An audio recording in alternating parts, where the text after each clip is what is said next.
All right, so today we are going to learn the final Mishnah of chapter 3 of Pirkei Avos, and hopefully the first Mishnah of chapter 4. So the final Mishnah, it doesn't really matter what number Mishnah I call it, because it's the last one of the chapter, goes as follows. Rabbi Eliezer ben Chisma Omer. Rabbi Eliezer, the son of Chisma, says, and some actually understand his name was Rabbi Eliezer Chisma, not that his father's name was Chisma, but that was part of his name or part of his nickname. Commentaries offer different reasons why maybe that was what they called him.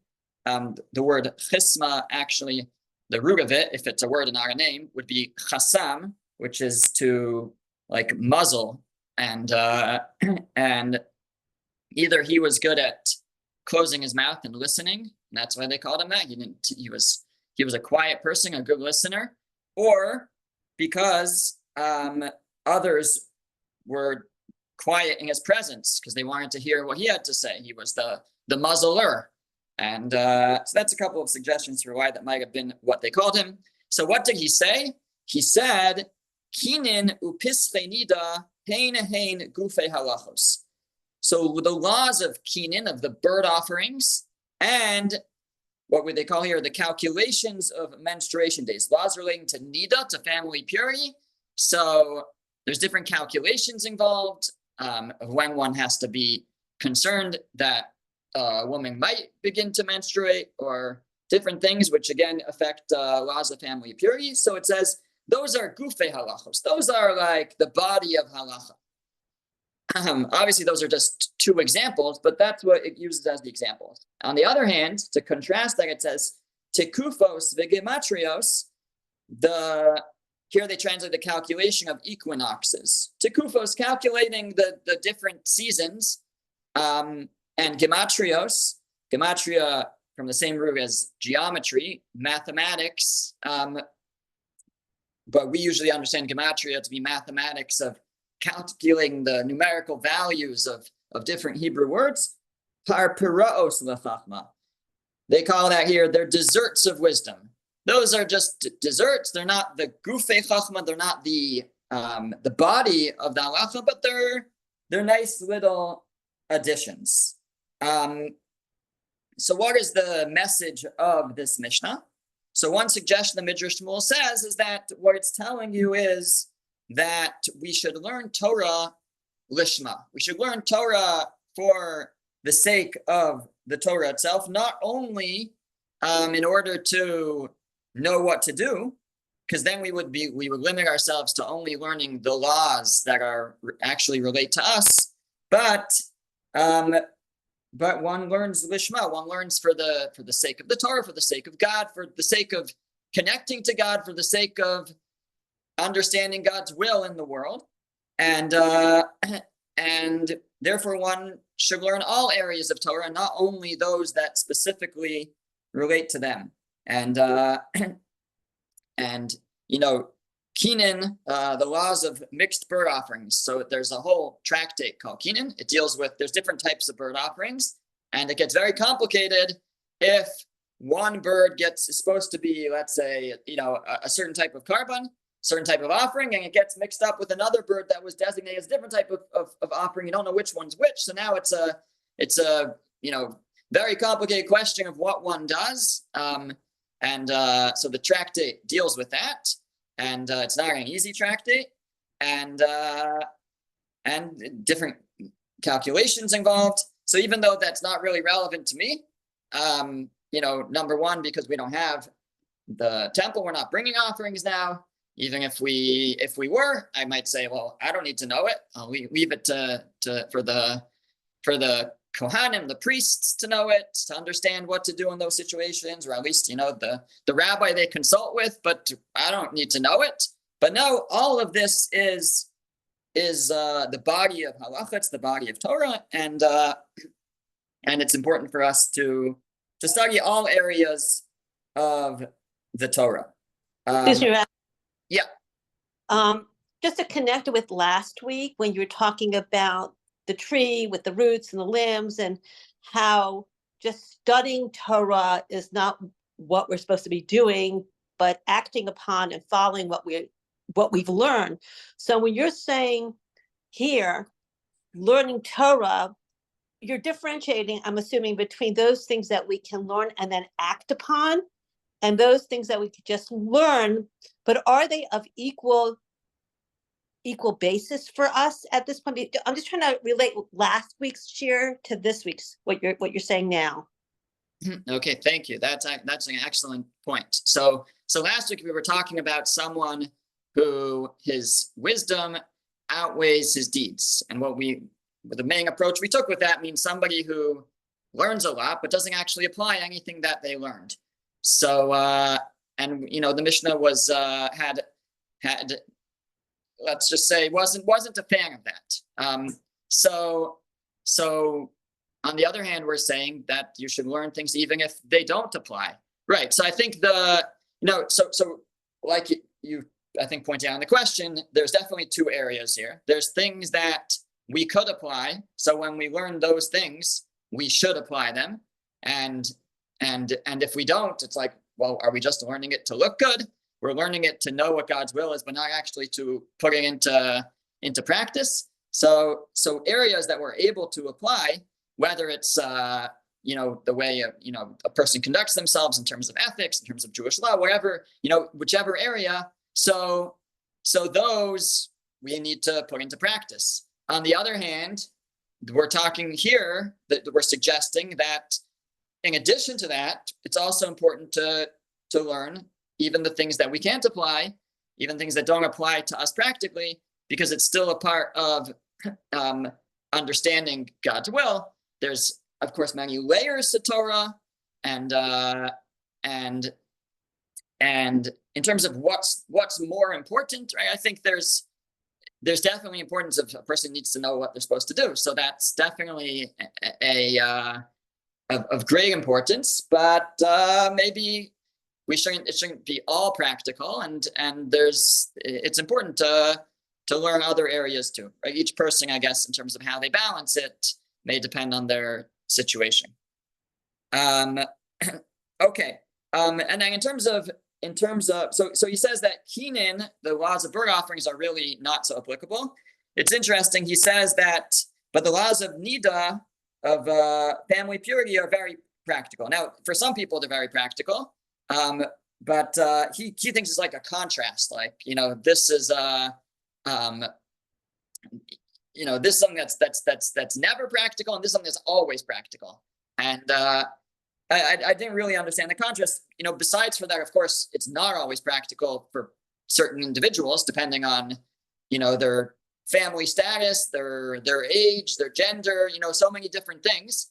But even for someone who it is practical for, it's not constantly practical. Like, it has practical applications. But so I was a little unsure what he meant when he says that. And I'll tell you exact language. He says, when it comes to Nida, ein rega below nega shetzar sheyizar adam hem. There's no moment where there isn't a possible nega, which is like a blemish, that one has to be careful for. Maybe one easy. Again, when you could say when a woman is in a state of purity, is not a Nida, then one person has to be careful unless they become one. But if they are one, then there's nothing to be careful on. I don't know. It's a little. I wasn't sure exactly what he meant by that, but he considered those two things to be like extremes. Like Kenan, burnt offerings is never relevant to us right now, and Nida is always relevant. Okay. Then he says, on the other hand, we have that the calculations of the seasons and the equinoxes and gematrias. So those are parparos of chachma. Those are desserts of wisdom, meaning that those one should not just make make these areas primary in their lives. It's not the most important thing. Yeah, we have an idea that the nations of the world admire us for our ability to calculate the seasons and things, and that's derived from a verse, but they're really not the main thing, and they're more dessert. They're after we've learned the more important things. So then one can invest time in what he's calling the desserts, these additional wisdoms. Again, it doesn't mean like we don't touch them, we don't learn them at all, but I guess it shouldn't be a person's main focus. Another idea here that he quotes from the Abarbanel is that one might think that the first things are very mundane, bird offerings and family purity, like it's very mundane. And on the other hand, like, the seasons, the celestial bodies, like that's something that's in the heavens, and you might think that that's something more important. But says the Abarbanel that no, there's no, you're not committing yourself to anything when you're studying the seasons. Again, they might impact halacha in certain areas to understand how the seasons work, but it's not a major impact in one's life, as opposed to the more mundane things. So there a person is accepting the Torah, accepting God's will over them, and the other things are more about wisdom, they're science and things, but they're not practical, and therefore they're not the main focus. The main focus is the things that involve accepting the Torah upon us, accepting God's will. That's the Abarbanel's reading of this. Okay, so basically that two ideas, they're almost a little bit in contrast to each other. One is that the Mishnah is telling us even the things that are not as practical, they're still Torah, and it's important for us to learn every area of Torah. The Abarbanel was kind of the opposite of that. No, these are the mundane and the practical, but that's where we accept God's will upon us, as opposed to the study of mathematical calculations and things is not necessarily going to have a major impact.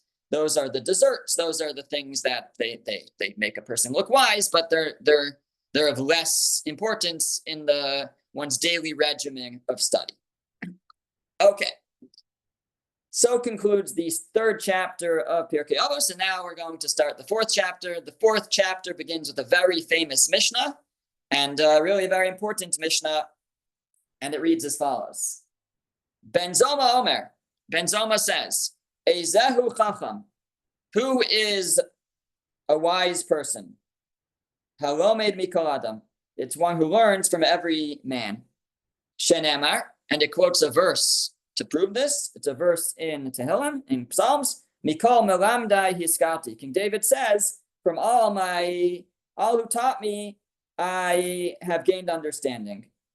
They don't translate it here. I guess they were working off a different version, maybe, because in the Hebrew here, ki edvosecha sichali, because your testimonies are my conversation. Okay. Ezehu Gibor, who is strong, who is mighty. Hakovesh es Yitzro, it's one who can subdue their inclination. Shenemar, as the verse says in Mishle, in Proverbs, Tov erech apayim mi Gibor, one who is slow to anger is greater than someone who's mighty. Umoshel berucho miloched ir, and someone who rules over their spirit, who can control themselves, is more mighty than, or is better than, a loched ir, one who conquers a city. Ezehu Ashir, who is wealthy. Hasameach b'chalko, one who rejoices in their portion, in his portion. Shenemar, as the verse says, Yegia kapecha ki sochel, the labor, your yegia, your labor, the laboring of your hands, ki sochel, in order to eat, ashrecha v'tov lach, you shall be happy and it will be good for you. If you labor to eat, then you'll be happy and it will be good. Something like that. Ashrecha ba'olam hazeh, right? There's two things here. It says you'll be happy and it will be good for you. What are those two things? Ashrecha ba'olam hazeh, you'll be happy in this world. V'tov lach olam haba, and it will be good for you in the next world. Fine. And then we have Ezahu Mechubad, who is honorable, Hamachabed Asabrios, one who honors their fellow creations. Shenemar, as the verse says, Ki mechabdai achabed. God says, those who honor me, I honor, uvozai yekalu, and those who disgrace me or spurn me, yekalu, they'll be dishonored or light and the opposite of honored. Okay. So a lot going on here. We have four different teachings here. One is, and we have a verse that kind of proves each one. One is who is wise, one who learns from every person. Who is mighty, one who conquers their yetzer, their inclination. Who is rich, one who's happy with their portion. And who is honorable, one who honors others. So before we go more deeply into each one, just as a general framework, so the order of this Mishnah may speak to the order that of a person's day, how it should be. In order to know what to do, as we've spoken about, you have to learn first. So first it talks about chacham, about learning, about wisdom. You start with wisdom, and then you know what to do. And then you can talk about conquering your inclination, because there's no real inclination to conquer if you don't know what's good and what's not. What are you trying to overcome? What should we be doing? So first we need chachma, first we need wisdom. Then we can try to conquer our inclination. Once we've put some learning in at the beginning of the day, we've started our day that way. So then we go out to work, and that's earning our portion, toiling to earn our living. And then if we have, we're someone who's respectable, and maybe between the wisdom and we have a living, so then we are someone that could be honored. That's the order possibly of this Mishnah. Just one other little point is that when it talks about overcoming one's inclination, it says kovesh. Kovesh means to put down, it doesn't say you destroy it. You conquer it, meaning you calm it, you quash it, but you can't get rid of it completely. We have a yetzer hara. That's how God, hardwired us, is we have an evil inclination, and it keeps coming back, and it's our job to keep fighting it. And that's the idea of kovesh, of overcoming it.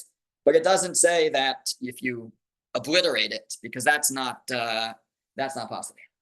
Okay, so let's go through this Mishnah again and kind of offer different ways of understanding these teachings. Okay, now the first idea that he brings out, Medrash Shmuel, is that the Gemara teaches us, the Talmud says that before a person is created, so God determines if they're going to be wise, if they're going to be strong, and that's already predetermined. So one might say that if it's decreed already, if I'm going to be wise, then if I'm not, then there's no way to achieve that. And the Mishnah is actually telling us that no, the decree is maybe what comes naturally to a person, but even still, it's possible for a person to invest themselves and become wise, and that's this idea. Again, it's another teaching of the sages. They say if a person says yagati b'lo matzasi, a person says I toil but I didn't find, al tam, and don't believe them. Right? If you toil, you will find. If the person works hard, they will grow, and they will become wiser, and that's what you see in this verse. King David says, "Mikol melamdai hiskalti," from all my teachers, I became wiser. I gained understanding, meaning there was whatever was decreed upon me, but I worked hard and I was able to overachieve. But that's because I put the effort in, and I was ready to learn from all of my teachers. That's one point, and then the same thing with the Gibor, with the mighty. It's decreed already who's going to be strong. So the Mishnah tells us that that even if, in terms of brute strength, it's decreed on me if I'm going to be strong, but that doesn't mean that I won't be able to defeat my enemies with God's help. And the way that I can defeat my enemies with God's help is if I first defeat my internal enemy, if I defeat my Yetzer Hara, my evil inclination, so then I'll have God fighting on my side. So, and he's stronger than anyone.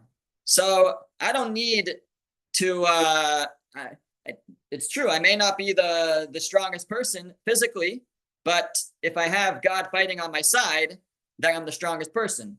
So if how can one, if it's not decreed from birth that I'm going to be strong, how can I still be strong and defeat those who rise against me? So it's if I win the internal battle, so then I get God's help and heavenly assistance even in the physical battles, and God's strength is added to mine. And even though I'm not physically strong, I can still successfully defeat those who threaten me. Fine. So that's those two specifically he addresses at the beginning. Okay. Now, these terms, when we use them, normally we don't understand them this way, right? Typically, a person says, when they think of wise, smart, it means, whoever has the highest IQ, or who's strong, person who has the biggest muscles. That's how we typically use them. And the Mishnah perhaps is coming specifically to tell us that we don't need to view the world that way. Even though normally we think somebody who's very smart is the one who's wise, but the Mishnah is telling us no. Who's deserving to be called wise? Not somebody who's just naturally wise, but it's someone who learns from everybody. Who's deserving to be called strong? Not the person who has the biggest muscles, who's the strongest, but the person who can conquer their inclination. Who's deserving to be called honored? Not necessarily the person who everybody's bowing to them and fawning over them. Rather, it's somebody who honors others. Normally, you would think that somebody who honors others isn't honorable. They're an honorer. They're not an honored. They're not. But the Mishnah is telling you that no, that's not the case. And so it shows specifically these things to bring out because it wants to make a point about each of them, that it's not really the way people think. It's the opposite, or at least it's different than how people typically think.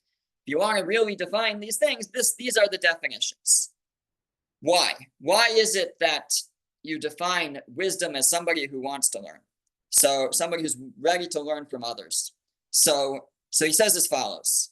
The truth is, when it comes to knowledge of Torah, there's really no limit to the Torah. It's it's God's will. A human being can never learn it all. It's not possible.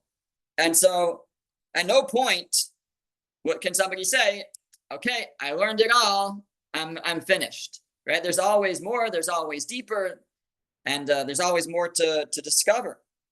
So if a person at any point thinks, I've made it, I've learned the whole Torah, and now I'm wise, right? Because I learned it all. So the truth is that person is not very wise, right? That person is the opposite of wise. So the wise person is the person who realizes that there's really always more to learn. So who is wise? It's somebody who will learn from every man, two things. One is that they always realize there's more to learn.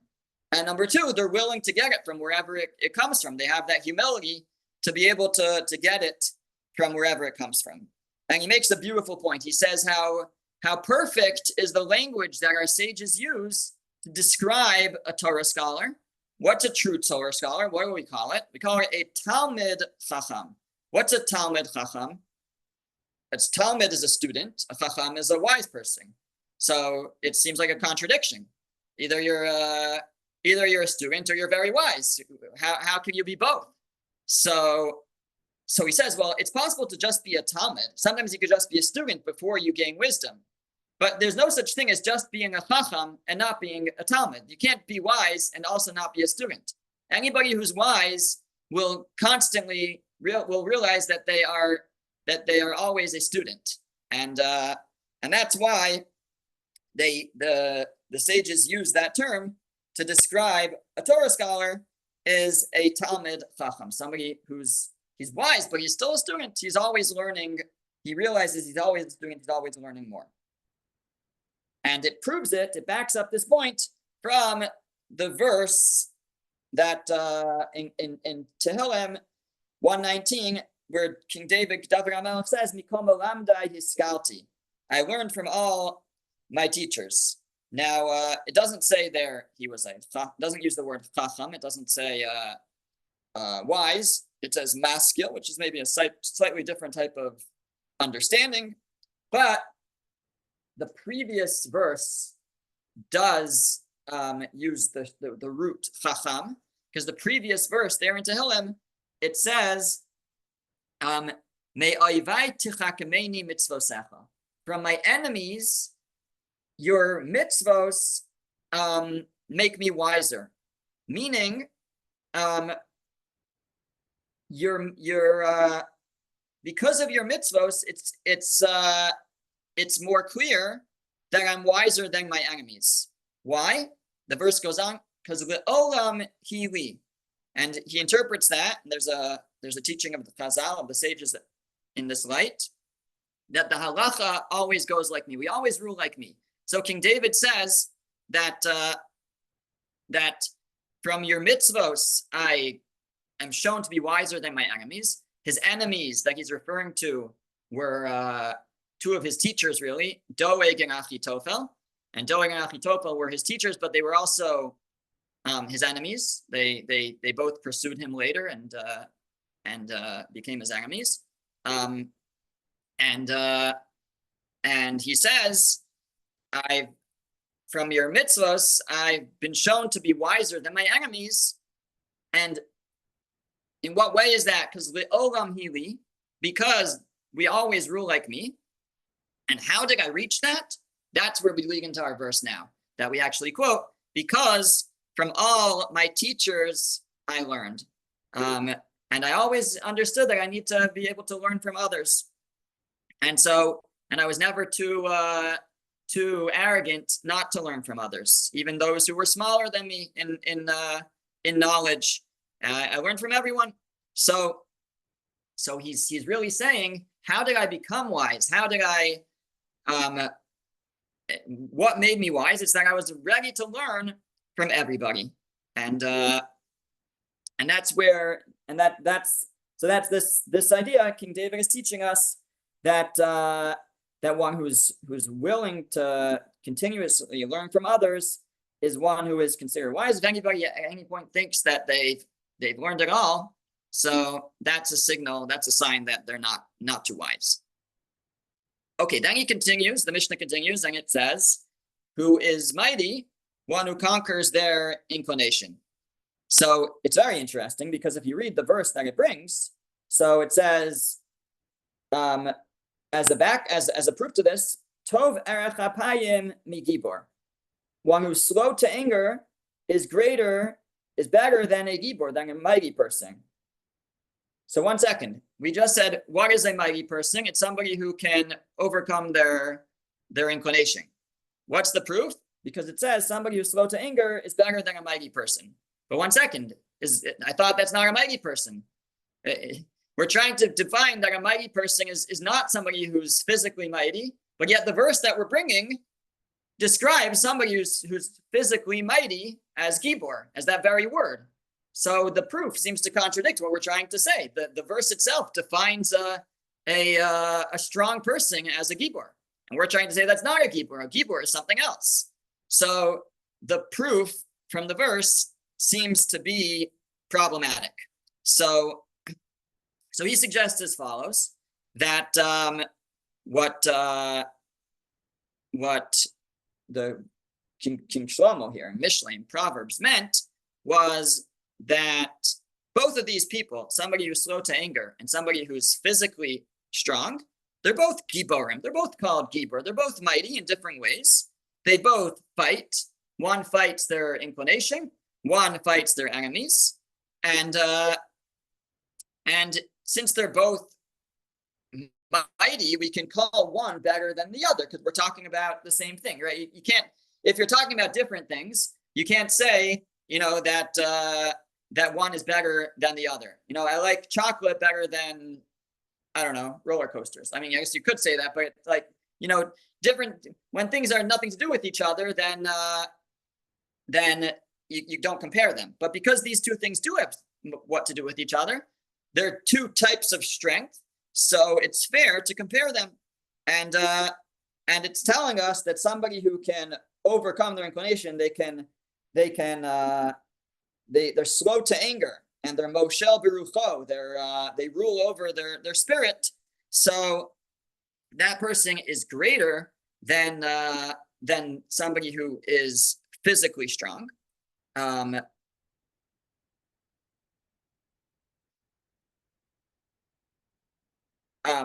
examples he gives, somebody slow to anger, they might eventually, take out their retribution in the end, but for now it's done in a controlled way, right? They don't get angry right away, and somebody who rules their spirit is somebody who they might be insulted, they don't respond, they're in control of their of themselves. They don't instinctively just lash out, and they might even be forgiving. So that's greater than somebody who's physically strong or somebody who conquers a city, and they are comparable because they both have to do with using strength to overcome something. And it's true that you see that really both are called Gibor, both are called strong, but here, what are we talking about? We're saying a person who's slow to anger is better than somebody who's strong, who's mighty. Okay. But when we talk about koveshes yitzro, somebody who overcomes their yetzer hara, we don't only mean in that one area that they can overcome their anger. We mean in all areas, in so many areas, that a person controls themselves in fulfilling all the mitzvos and keeping all their they're controlling their character in all types of situations. Somebody who can do that. So if somebody who just controls their anger is better than a Gibor, than somebody who's physically strong, then somebody who's always in control in all areas is way better than a Gibor, is way better than somebody who's strong. So and so much so that like you could barely call the strong person strong anymore. In comparison, somebody who's in control of their inclination in a whole variety of situations, you compare that person to the physically strong person, he's almost like nothing, that physically strong person. So who's a real strong person? That's somebody who's in control of their yetzer, of their inclination. And then it says, who is wealthy, one who is happy with their portion. So he suggests what that means is what's his portion. It means if one is happy with what they need to live, and they don't look for extras. They earn what they need to survive, basically. And in our society, it's hard to really relate to this because we have so many extras that have become necessities. But he suggests that the Mishnah is telling us that that a person who's sameach b'chalko, they're happy with their lot, meaning they're happy with just what I need to get by. And so that person is rich. In what way? So it said, so it quotes a verse. It says, "Yagia kapecha ki sochel." By the work, by the toil of your hands, you'll eat. Meaning, if you only work, if you only toil enough to just provide for oneself to survive, so then you'll be ashrecha, you'll be happy in this world, and it'll be good for you in the next world. You'll be happy in this world because you won't have to rely on others. I don't need more than that. I have limited needs in this world, and therefore it's easier to be happy. I have what I need, and that's it. I'm happy in this world, and it'll be better for me in the next world because that gives me more time to focus on spiritual pursuits, because I don't have to work as much, because all I need to do is work enough to get by. And so, who is really rich? It's a sameach b'chalko. It's somebody who's happy with just their portion, just what they need to get by, because then they won't need assistance. They'll be happy with just that little bit in this world, and they'll have time to pursue spiritual pursuits to get them more a better portion in the next world. And then finally, who is honored? It's one who honors others. So, and it quotes a verse. It says, "Those who honor me, I will honor," God says. Now, why are we talking about those who honor me? The verse, the teaching was one who honors the creations, not those who honor God. It doesn't say who is honored, one who honors God. It says who is honored, one who honors the brios, the people, the creations. So, but the verse that it brings is God says, "Those who honor me, I will honor." It seems to be the wrong verse to quote, but he suggests that no, that when we honor others, we're really honoring God. The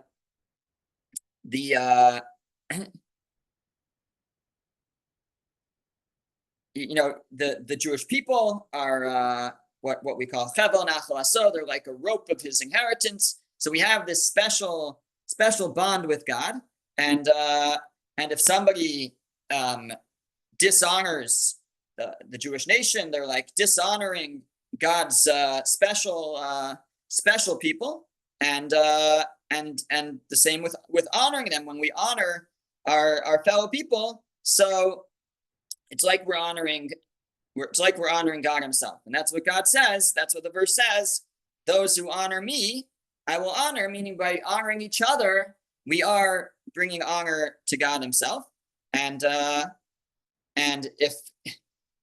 that's a proof that it is honorable, because if God honors us for honoring others, for honoring Him, which is done by honoring others, so then we're certainly honorable. So the who is honored, right? Who's honored? Well, the answer is if God honors them, that's really honored. But who does God honor? God honors those who honor Him. How do we honor Him?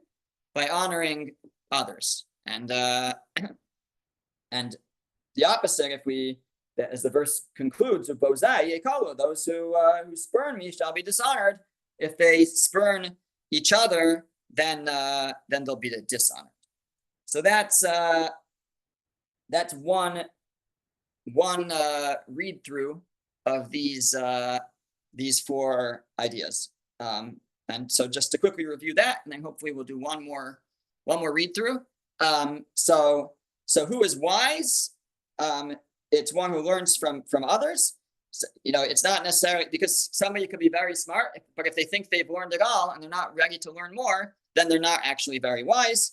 The idea of a Talmid Chacham, a person is always, even when they're wise, they have to still be a student. That's a true sign of wisdom. We had the Gibor, the mighty one, is one who overcomes their Yetzer, one who overcomes their inclination, and over there, really we focused on how you have a proof from this verse, that person is actually mightier, somebody who who has to overcome their inclination in so many areas is completely outweighs the gibor, outweighs the one who is physically mighty, who is rich, one who is happy with their portion. If we're happy with just what we need, then we will be rich and we will have more chance for the world to come. And who is honorable, one who honors others, because if we honor others, it's like we're honoring God, and then God honors us. And that's the ultimate sign. That means somebody is truly honored if God honors them. Let's do one more run through where he brings another approach. So so we go back to the beginning again, where we said, one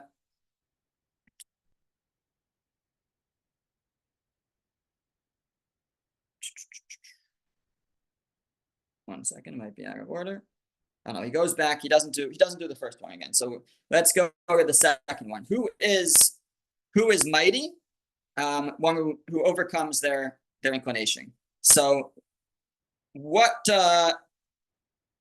makes the ability to overcome one's inclination? Why does that show greater strength than one who is physically strong?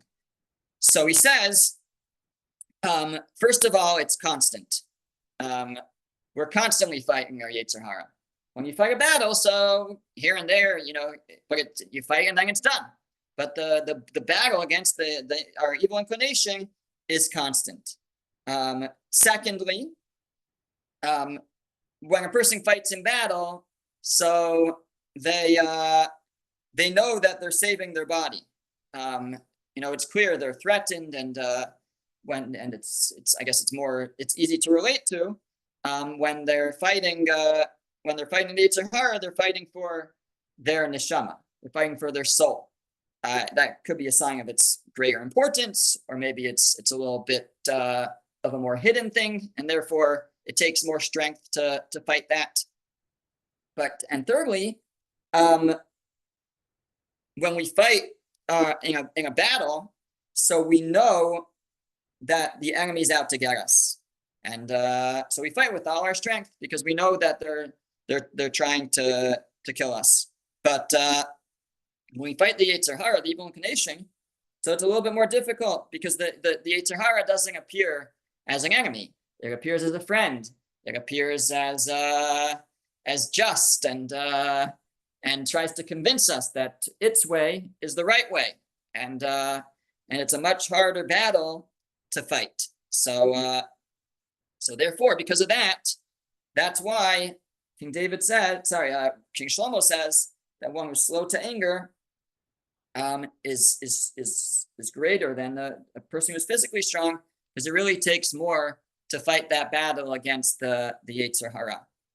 Then it says, who is rich? One who is happy with their lot. So actually, maybe I'll go to a different one for this.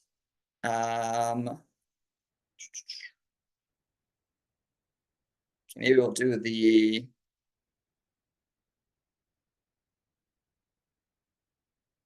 Okay, I'll do an interesting approach of Ramosha Al-Shakar. Ramosha Al-Shakar says that that one who is rich, it's a person who is sameach b'chalko. They enjoy their portion. So what it means is that they use their portion in this world, and not just to party. They take their portion and they party away. But what it means is God gives us a portion in this world. Now, some people will save and save and save for the next generation, which is very nice. They want to make sure that they leave over something for the next generation. But they don't give tzedakah. They don't give charity from their money because they need to leave it for their children. So for that, the Mishnah says, no, one who's rich is one who brings themselves joy in the next world. Sameach b'chalko, they're going to rejoice in the next world with their portion because they used it in this world for good things. So rather than just leave it all over, generation and let them figure it out. So of course there's a balance of providing for our kids, and that sometimes could be tzedakah too. But there has to be that balance, and we should, when God gifts us with material means, so it's to be used for good and not just to provide for the next generation. And then we'll do the next one is Ezo Mechubad, who is honored, one who honors others. So one might have said, who's honored? The one who others are honoring. That's who's honored. But it's not necessarily. It could be people are honoring them out of fear. It could be they're honoring them because they want something from them. So what the Mishnah could be telling us is, who is truly honorable? It's someone who is honored because they honor other people.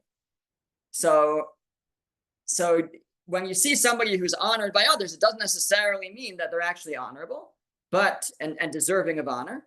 But if it's, because who knows where it's coming from? But that's exactly it. It depends where it's coming from. If the person is being honored out of fear or whatever it is, so then that's not a person who's truly honorable. But if the person is being honored because the way that they treat others, and people look at that person, they say, "Wow, what an amazing person!" So that person is truly honorable. So that's what it would be saying. Izehu mechubad, who is honored, who's actually honored. Who is it that we observe them being honored, that they're actually honorable? It's hamachabe de sabrios. It's somebody who honors others. If they're being honored for that, so then they are truly honorable. Maybe just to add one more point to that, that the Abarbanel says about this line. He says, how do you know if somebody's honorable? It's if they honor others, because it's like a tree will only provide fruit based on what it has inside of it. So in other words, a person, in order to be able to honor others, the person has to actually be an honorable person. He says, we find certainly the opposite, that the sages teach us that when a person disqualifies others with blemishes that they have themselves, we project onto other people that if we have faults and failures, so we tend to project those onto other people. That's a teaching in Chazal and the sages. But the opposite is true too. That in order to recognize to want to honor other people, it really means that we have to intrinsically have self-respect and be an honorable person. If we have it inside of us, then we will honor others. So when we honor others, not in a like flattering way where we're just trying to get something out of them, but if we truly honor others, that's a sign that within ourselves we have true honor. Okay, we'll stop. Moshe. Thank you, Rabbi.